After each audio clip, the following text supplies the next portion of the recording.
മുംബൈ ഭീകരാക്രമണത്തിന്റെ സൂത്രധാരൻ തഹാവൂർ റാണയെ ഭാരതത്തിന് കൈമാറും.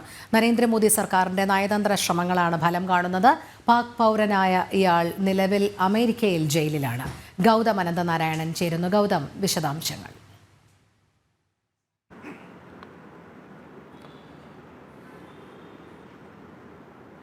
രോഹിണി, ഈ പരസ്പരം കുറ്റവാളികളെ കൈമാറാനുള്ള യുഎസുമായുള്ള ധാരണയുടെ അടിസ്ഥാനത്തിലാണ് കൊടും ഭീകരനായ തഹാവൂർ റാണയെ ഉടൻ തന്നെ വിട്ടു നൽകാൻ യുഎസിലെ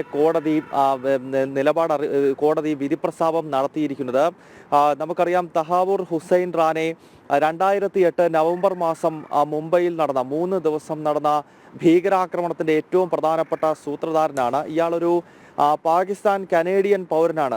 പാകിസ്ഥാനിൽ ജനിച്ച് പിന്നീട് പാകിസ്ഥാൻ പട്ടാളത്തിന്റെ ഭാഗമായി അവിടെ ഡോക്ടറായി പ്രവർത്തിക്കുകയും അത് കഴിഞ്ഞ് കാനഡയിലേക്ക് കുടിയേറുകയും ചെയ്ത് പിന്നീട് കാനഡ കേന്ദ്രീകരിച്ചുകൊണ്ട് ഭാരതത്തിലും അതോടൊപ്പം തന്നെ വിവിധ ഏഷ്യൻ രാജ്യങ്ങളിലും തുടർച്ചയായി ഭീകരാക്രമണങ്ങൾ ആസൂത്രണം ചെയ്ത് നടപ്പാക്കിയിട്ടുള്ള കൊടും ഭീകരനാണ്. ഇയാളെ വിട്ടുകിട്ടുന്നതിന് വേണ്ടി നരേന്ദ്രമോദി സർക്കാർ വലിയ തോതിലുള്ള നയതന്ത്ര നീക്കം യുഎസുമായി കഴിഞ്ഞ കുറേ വർഷങ്ങളായി നടത്തി വരികയായിരുന്നു. ഏറ്റവും ഒടുവിൽ ഇരു രാജ്യങ്ങളും തമ്മിൽ കൊടും കുറ്റവാളികളെ കൈമാറുന്നതിനായി ഒപ്പുവെച്ചിട്ടുള്ള കരാർ അടിസ്ഥാനത്തിൽ തഹാവൂർ റാണയെ ഭാരതത്തിന് കൈമാറാമെന്ന് കഴിഞ്ഞ ദിവസം യുഎസിലെ കോടതി വിധിക്കുകയായിരുന്നു. ഈ ഒരു സാഹചര്യത്തിൽ വളരെ വേഗത്തിൽ തന്നെ ഈ കൊടും ഭീകരനെ ഭാരതത്തിന് കൈമാറും, അല്ലെങ്കിൽ നമുക്ക് വിട്ടുകിട്ടുമെന്ന് തന്നെയാണ് ഇപ്പോൾ മനസ്സിലാക്കാൻ സാധിക്കുന്നത്. ഇതിൽ വളരെ ശ്രദ്ധേയമായ മറ്റൊരു ഘടകം കാനഡയ്ക്ക് കൂടിയുള്ള വലിയൊരു തിരിച്ചടിയാണ്. പാകിസ്ഥാന് മാത്രമുള്ള തിരിച്ചടിയല്ല. കാരണം ഇയാൾക്ക് 2 രാജ്യങ്ങളിൽ പൗരത്വമുണ്ട്. ജനിച്ചത് പാകിസ്ഥാനിലാണ്. പിന്നീട് പാകിസ്ഥാൻ എന്ന മുസ്ലിം രാജ്യത്തിന് വേണ്ടിയാണ് ഇയാൾ തുടർച്ചയായി ഭീകരപ്രവർത്തനങ്ങൾ നടത്തിയിരുന്നതെങ്കിലും